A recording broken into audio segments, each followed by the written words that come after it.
So, RV resort. What is the definition of an RV resort?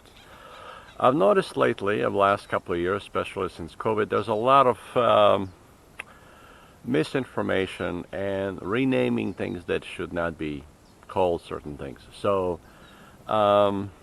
what's the definition of an RV resort? Well, there isn't really a good one, so I'll make my own. The place we are staying today is pretty nice. It's okay. RV park, but it's not a resort because some of the items that you find here are listed as a part of an RV resort. They got some yurts.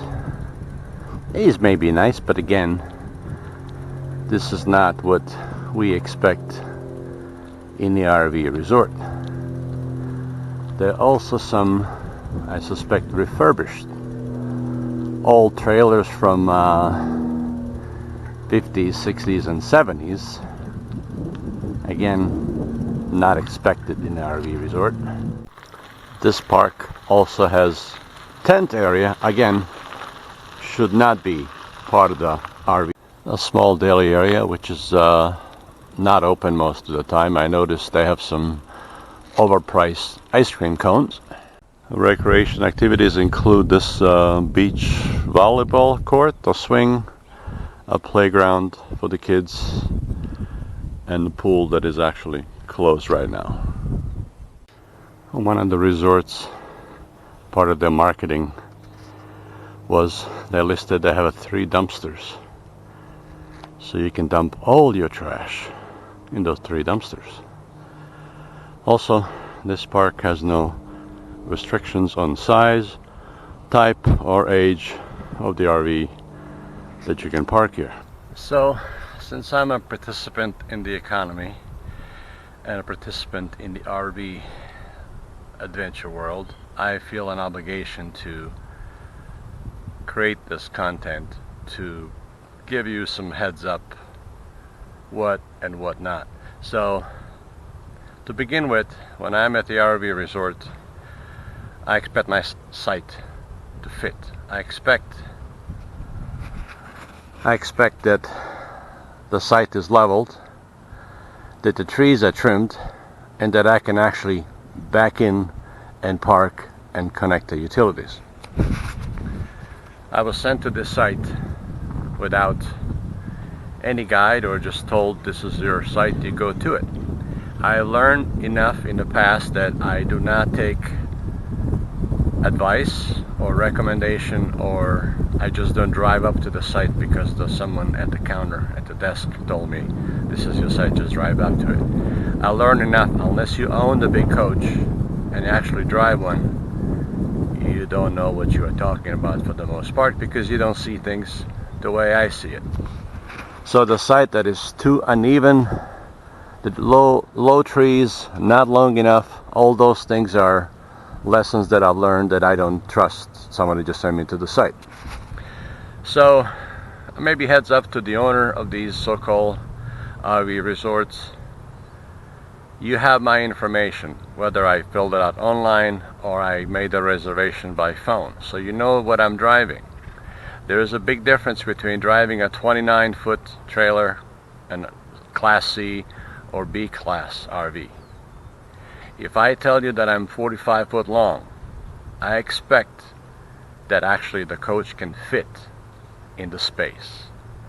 And you should use that information to assign us the largest, the most leveled spot that you have, because the big bus is different from a conversion van or a small trailer.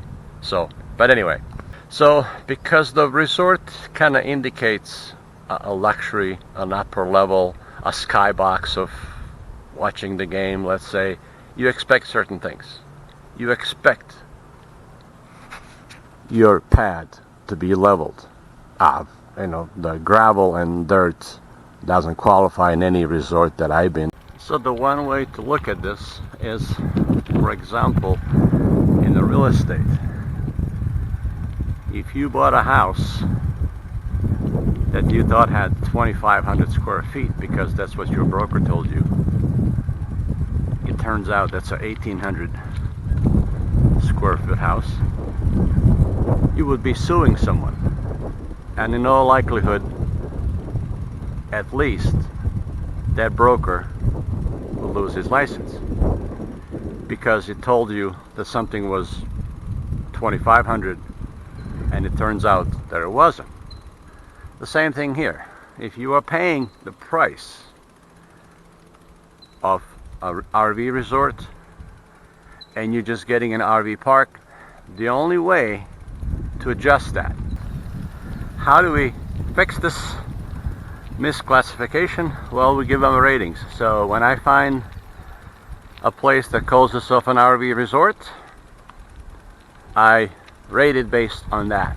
And so even though this may be a 4-star RV park or campground, but if they're calling themselves a resort, I'm gonna rate them as a resort. In this case, 1 star. So that's the one way that we can lower the rating, and perhaps somebody will notice, oh, wait a second, we need to change. Maybe it's not an RV resort, maybe it's just a great park, so let's sell it as a great park. So a resort should be the place that is designed to keep you, to stay on the grounds, meaning it's a golf course, it's a lake, it's an ocean front, it has certain amenities that you don't have to go out, you actually want to stay in the place and spend some additional money.